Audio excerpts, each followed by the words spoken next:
primeira videoaula e para quem não me conhece ainda, né, estamos no nosso primeiro contato, apesar de ser virtual.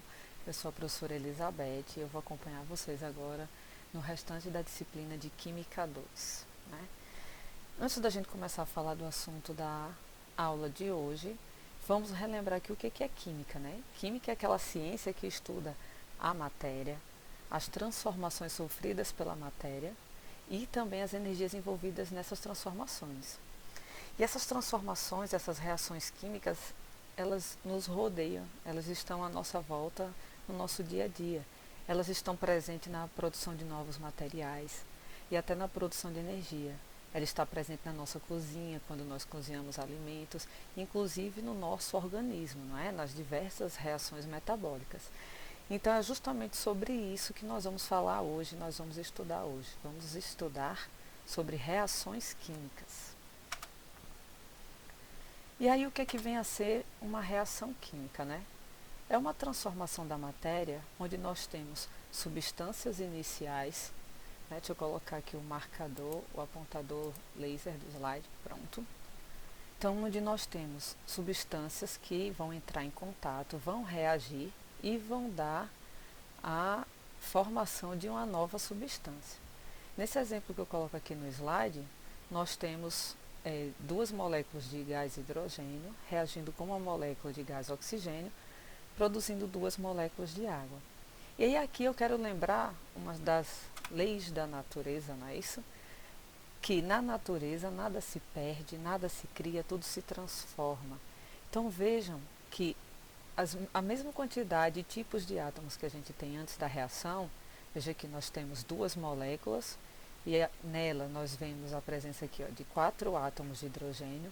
Nessa outra molécula nós temos 2 átomos de oxigênio e esses mesmos 6 átomos aqui iniciais estão presentes no nosso produto de reação. E o que é que acontece na verdade numa reação química?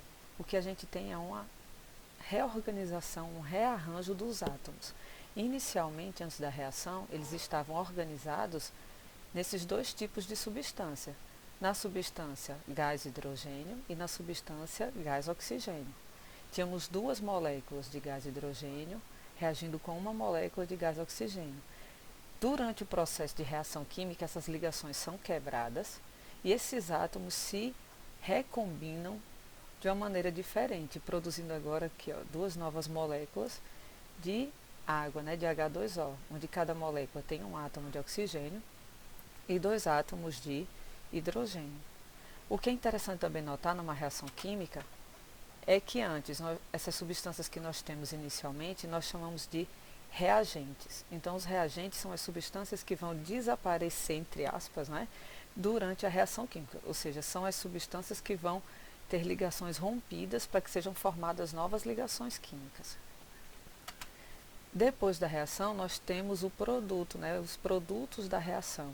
São as substâncias que vão aparecer também, entre aspas, né, é a nova combinação entre os átomos, formando uma nova substância com características próprias, diferente das iniciais. E aí, na química, nós temos que utilizar sempre uma linguagem simbólica para representar todo esse processo, todos os processos que a gente estuda na química, nós utilizamos uma linguagem própria, uma linguagem simbólica. Nós não vamos toda reação ficar desenhando átomos, desenhando bolinhas para fazer todo o esquema. Nós vamos representar as reações químicas, então, através de uma equação química. Na equação química, nós vamos agora representar os átomos pelo símbolo dos seus elementos químicos, as substâncias, as moléculas. Nós vamos colocar o símbolo do elemento junto com um índicezinho que diz quantos átomos daquele elemento está presente na substância. Então, e o número que vem aqui na frente está dizendo a quantidade de moléculas dessa substância aqui. Então, ao invés de a gente fazer um desenho do que está acontecendo, nós vamos escrever uma equação química. Nós vamos colocar aqui, por exemplo, para essa reação, 2H2 mais O2 produzindo 2H2O. Vamos olhar mais atentamente para essa simbologia da equação química. Então está aqui, a reação que a gente está usando de exemplo. Temos aqui, antes da seta, os reagentes, que é o que a gente chama o primeiro membro da equação química. Então 2H2 mais O2 produzindo 2H2O. que a gente pode observar que está presente na equação química? Primeira coisa, estão presentes as fórmulas químicas. Então, nessa reação química, nessa equação química, aparecem 3 substâncias. O gás hidrogênio, H2, o gás oxigênio, O2, e água, H2O. Outra coisa que nós podemos notar também nas equações químicas são os coeficientes estequiométricos. O que são os coeficientes estequiométricos? São esses números que vêm à frente da substância, da molécula. Ele nos diz a proporção dessas substâncias nesse processo de reação química. Uma outra coisa importante também que a gente tem que saber é que em muitas equações químicas vem outros sinais que nessa aqui não estão sendo representados. Então, por exemplo, quando vem um símbolo de delta em cima da seta da reação, quer dizer que essa reação ocorre sob aquecimento. Se ao lado da substância, ao lado do produto, tiver uma seta apontando para cima, quer dizer que essa substância está saindo na forma gasosa. Se tiver uma seta apontando para baixo, quer dizer que essa substância que está sendo produzida, ela está sendo produzida no estado sólido e ela precipita para o fundo do recipiente. E a gente ainda pode ter também na equação química, logo após, bem aqui, ó, logo após a substância, a gente pode ter entre parênteses o estado físico da substância. Então, se a gente tiver o S, que é sólido, o L líquido, G gasoso e muitas vezes vocês vão ver esse outro aqui, aqui, que significa aquoso, porque a maioria das reações químicas elas ocorrem diluídas em água, né, com as substâncias diluídas em água. E aí, temos que saber também um pouco da classificação das reações químicas. Existem várias classificações, por enquanto nós vamos estudar apenas 4. Nós temos o que nós chamamos de reações de síntese ou adição. O que são reações de síntese? Reações de síntese são aquelas reações onde nós temos substâncias mais simples se unindo para produzir uma única substância mais complexa que as iniciais. Então vejam, eu tenho aqui carbono mais gás oxigênio sob aquecimento, estão vendo o deltazinho, o triângulo aqui em cima, produzindo CO2. E olha a setinha aqui apontando para cima, né? Produzindo gás CO2. Mais um exemplo aqui, CaO mais H2O, produzindo CaOH2. Então veja que nós temos duas substâncias reagindo, se unindo e produzindo uma única substância. Uma característica fácil de se identificar uma reação de síntese é que quando a gente olha para o produto, só tem uma substância. Não quer dizer que não possa ter um índice aqui, tá, pessoal? Poderia ter, dependendo das quantidades aqui, poderia ter 2 aqui na frente, mas só tem um tipo de substância. Então, nas reações de síntese ou adição, a gente está produzindo uma única substância nessa reação. O segundo tipo de reação que a gente vai estudar são as reações de análise ou decomposição. Elas são basicamente o inverso da reação de síntese. Então, nas reações de decomposição, nós temos uma substância, aqui ó, HGO, sob aquecimento, ela é decomposta em mercúrio e gás oxigênio. Então, veja que ela é o processo inverso da reação de síntese. Enquanto nessa primeira é sintetizada uma substância, na reação de decomposição a gente vai pegar uma única substância, então agora nos reagentes aqui tem uma única substância e ela vai ser decomposta em outras substâncias mais simples. Ela vai ser quebrada. Um outro exemplo aqui, a decomposição da água oxigenada, aqui ó, H2O2. Através da ação da luz, a água oxigenada se quebra, produzindo água e gás oxigênio. Um terceiro tipo de reação que nós temos é a reação de deslocamento, ou bem conhecida como reação de simples troca. Nessa reação agora, vejam que nós temos duas substâncias como reagentes, né? Duas substâncias reagindo, e vamos ter duas substâncias no produto. Mas se vocês notarem, nós temos aqui o cobre metálico e ele consegue deslocar, por isso que se chama reação de deslocamento. Ele consegue deslocar a prata desse sal aqui Então ele retira a prata e assume o lugar da prata. Então se antes era AgNO3, nós vamos ter agora CuNO3, 2. Tá? Depois a gente vai estudar isso aqui, tem a ver com o NOx, com a carga dos íons aqui, tá ok? Mas o importante notar é que, como o cobre aqui ele é mais reativo, ele consegue deslocar a prata e assume o lugar da prata. E a prata agora fica aqui na forma metálica, certo?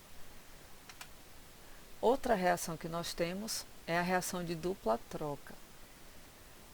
Ela vai se assemelhar um pouquinho com a reação de simples troca, só que enquanto que na simples troca nós tínhamos um elemento simples aqui, que tomava o lugar de outro elemento num composto, agora nós vamos ter duas substâncias compostas, onde vai haver troca entre as duas substâncias. Então eu tenho aqui antes, ó, NaCl e AgNO3.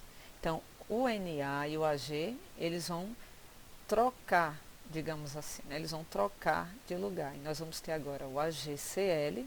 Então veja que o Ag veio para o lugar do Na e ele vai se ligar agora com Cl. A gente vai ter AgCl. Veja essa setinha aqui, lembram? Quer dizer que ele se precipita, vai ser um sólido, ele se precipita. E o sódio vem aqui para onde antes era o lugar da prata, e nós vamos ter NaNO3, o nitrato de prata. Essa é a reação de dupla troca. Uma outra reação de dupla troca muito conhecida são as reações de neutralização ácido-base, né? Então nós temos aqui o HCl reagindo com NaOH, né? Então aqui é o ácido clorídrico, aqui é o hidróxido de sódio. Eles reagem, então o hidrogênio vai tomar o lugar aqui do sódio e vai se ligar com OH, produzindo a molécula de água, ó, HOH ou H2O, né, como a gente representa. E o Na, que antes estava aqui com o grupo OH, ele vai se juntar agora com o grupo Cl. Nós vamos ter aqui NaCl. Para descontrair um pouquinho e a gente entender bem, eu trouxe essa figura que eu até já coloquei lá eu tenho no meu perfil no Instagram, para a gente utilizar o Mário para entender um pouquinho, conseguir diferenciar esses tipos de reação. Então veja aqui, reação de síntese. Nós temos duas substâncias mais simples, se juntam e formam um único produto, né? Nós temos aqui, ó, um único produto mais complexo que as duas substâncias iniciais, né? Então a gente tem aqui, ó, A mais B produz AB junto, né? Como sendo uma única substância. E aqui um exemplo de reação que a gente até utilizou lá no slide anterior. Reação de decomposição. Nós temos lá o composto, a substância composta. Na reação há uma quebra de ligação aqui e nós produzimos duas substâncias mais simples, né? Então a substância inicial é decomposta, quebrada, produzindo substâncias mais simples. Então veja que é o inverso da reação de síntese. Se eu tenho aqui a substância AB, né, com A ligado a B, isso aqui é uma substância só, há uma quebra aqui de ligação, eu passo a ter a substância A e a substância B. Na reação de simples troca, nós temos a troca de posição de dos elementos aqui nesse composto, né? Então vejam aqui que nesse exemplo o Mário troca de lugar com o Luigi, né? Aqui junto com o Yoshi. Então isso seria uma relação com a reação de simples troca. Escrevendo aqui de forma genérica, se eu tenho aqui a substância A, substância simples, reagindo com essa substância composta B e C, A vai deslocar aqui, nesse caso está deslocando o C, né? Veja que C que está saindo. A vai deslocar a C e a gente vai produzir uma nova substância composta AB mais o C que saiu aqui. Na reação de dupla troca, então nós temos duas substâncias compostas que reagem e trocam mutuamente um de seus elementos. Então nós temos aqui, de novo nesse exemplo, o Mário e o Luigi trocando de posição, tá ok? Eu espero que tenha ficado fácil de entender. Eu resolvi quebrar a aula em dois vídeos, então no próximo vídeo a gente vai falar sobre balanceamento de equações químicas, tá, pessoal? E só para se lembrar, lembrem-se, a química está presente em todo lugar. Então, até o próximo vídeo, tá? Tchau, tchau.